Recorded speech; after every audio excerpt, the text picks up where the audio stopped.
It's finally happened. I think I found the most capable, impressive, compact, robotic lawnmower yet, and it looks really familiar. I'm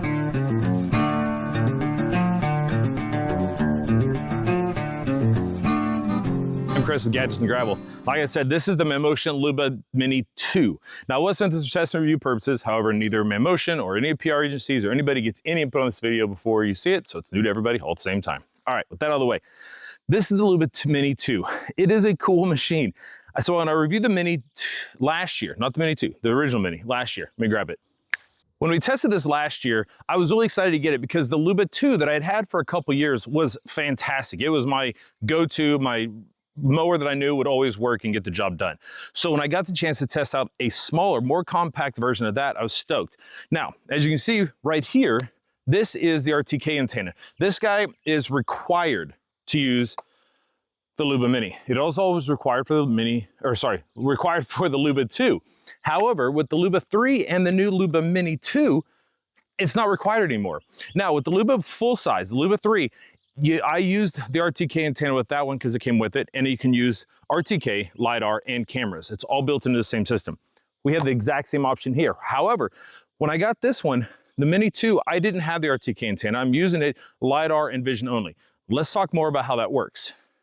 With an RTK antenna, if you're kind of curious how that works, I recently put out a video on my thoughts on what's going on in the robot lawnmower industry, and I kind of talk a little bit about it there. So I'll link that down below up here somewhere. You can check it out. But in short, the RTK antenna is what it's doing is communicating with satellites up in space and then sending that back down to the mower. Now you can see on the top of it, there actually is this, looks like a satellite says do not cover, because that's where the signal is being sent to. And when you have LiDAR, which is this dome on top here, it's using lasers and other sensors to basically blast out in all directions. And that bounces and comes back to it, and that helps it have a very detailed idea of where it is on the property. Then we got the cameras on front, as well as a headlight on this thing, because we have night mowing with this. But those cameras are also being used for vision, for object recognition, for location, for all these different things. So it all works together in a very good package. Now, how's this been working without the RTK? Really well, significantly better than the Luba Mini from last year. Again, there weren't a whole lot of issues with that, but my biggest complaint with that model over the Luba 2 that I had at the moment, or had at the time, was while the Luba 2 used RTK and cameras, just like the Luba Mini from last year, the difference was the Luba Mini was missing ultrasonic sensors around the side, which really helps a lot when it's getting close to objects and avoiding those things. It would run over bricks that I had around little plants and trees that I had. It would run those over and ignore them entirely. With the Luba Mini 2, that's largely gone. Now, is it perfect? No, none of these mowers are perfect in object recognition and things like that. However, it is significantly better, and I've had fewer instances of it running over that stuff. So from a navigation standpoint, by adding LiDAR to this and the upgraded cameras and doubling the processing power for the computers inside of this, it has made a big difference. It has been as accurate and as consistent as I have with the Luba 3 that we reviewed previously, the full-size version. So back to this, the Mini 2. It is a really cool machine and is doing a great job at taking care of my yard. Now this unit is rated at 0.37, so about a third of an acre. So we're not gonna be mowing a ton of property with this, and that's fine. This is a small, compact machine that is highly capable as an all-wheel drive machine. So we got plenty of power with this unit, and we're able to do a lot. Now, on top of what we've increased on the navigation side of things for this, we've also opened up a lot as far as how much more this mower can mow than the previous model. We've almost over doubled, almost 3 times as much area per charge, while we're still getting the same amount of area that we're mowing. We're both rated about a third of an acre. This one's mowing more per charge on the same size battery because we're significantly more efficient than we were on the previous model. So big improvements all the way around. Now, part of that is also because of our cutting disc improvements.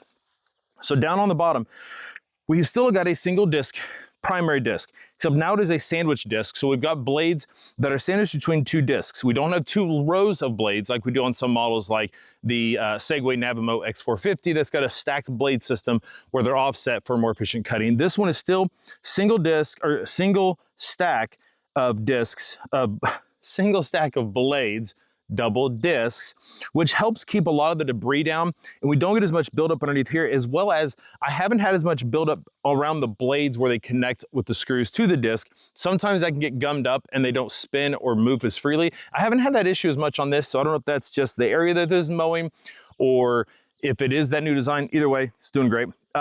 So we got about a 7.8 inch cutting path with this mower. But on top of that, you can see down here, it's kind of buried in the grass. Let's roll this around. Right here is an additional cutting disc. This is new to the Mini 2. This wasn't existing on the original Mini, and we don't have it on the full-size Luba 3. So down here, we got an additional cutting disc, and this is gonna get about a 5. It's like 4.7 inch cutting radius on this, and it's got 3 individual blades on this, and it is locked to its height, and it's gonna cut really close. We're getting about 50 millimeter cut on this, and it's get as close as 5 millimeters to the edge of a rock wall or you know, a fence or something like that. So we're getting a lot further out, and it's got plenty of blade guard around it to help keep this safe. So when you look at this from the top, you can actually kind of see where it sits, how it sits out. So it's on the right side. If you're looking at it from the back, it's on the right side of the mower. And this runs all the time when it is doing perimeter cutting. So when it's going around the edge of the perimeter, it's done. Whether you do your perimeter last or first, you have that option in the app. When it goes down that edge, that's when it kicks in and starts to mow. Now you can disable it, but it is enabled automatically to go ahead and clean up those edges as it finishes the mowing. So it's a really great job there. In terms of how well it does mow, it does a great job. It cuts clean, it does a good job. It does have some adjustments in the app where we can change blades cutting speed, so how fast that blade is spinning. So if you're on the type of grass, you may need a slower blade speed rather than, you know, a thicker, heavier grass, you may need a higher blade speed. So it just depends on what you're cutting and what you need to do.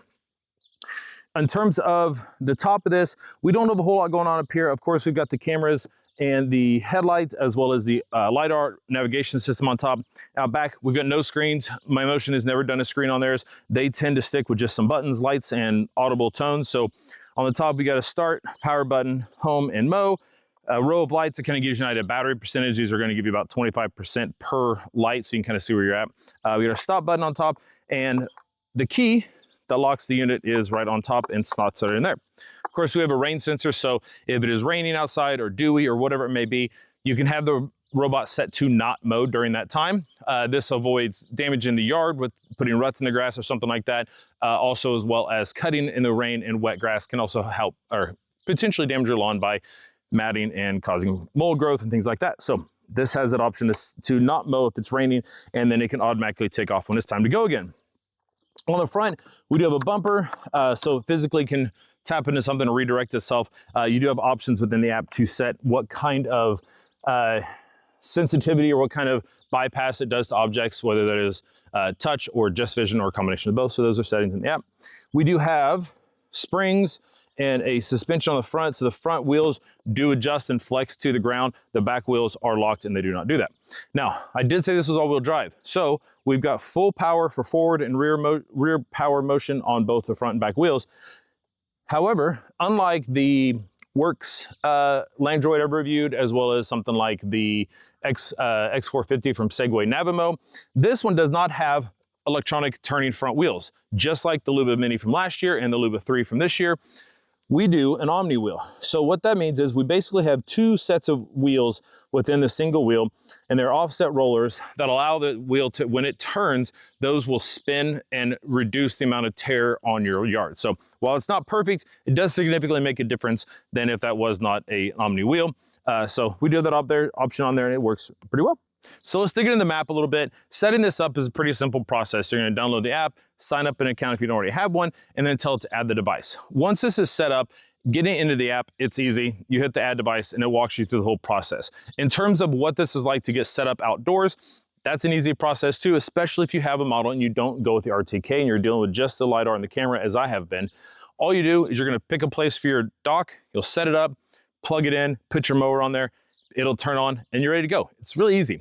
Mapping it out, you have a couple options. You can manually drive it around, which is what I do. It does have some auto mapping features. However, they don't work quite as well if you do not have a very defined lawn, as in things like a wall or a sidewalk or pavers or driveway or something like that. Defining the edges of your driveway, this isn't going to work that well. So you'll want to lead to manual mapping, where you'll drive this around to define the area that you're going to map. Of course, you also have no-go zones, so you can have it not mow into areas you want to keep out of. So things like flower beds, gardens, little trees or whatever.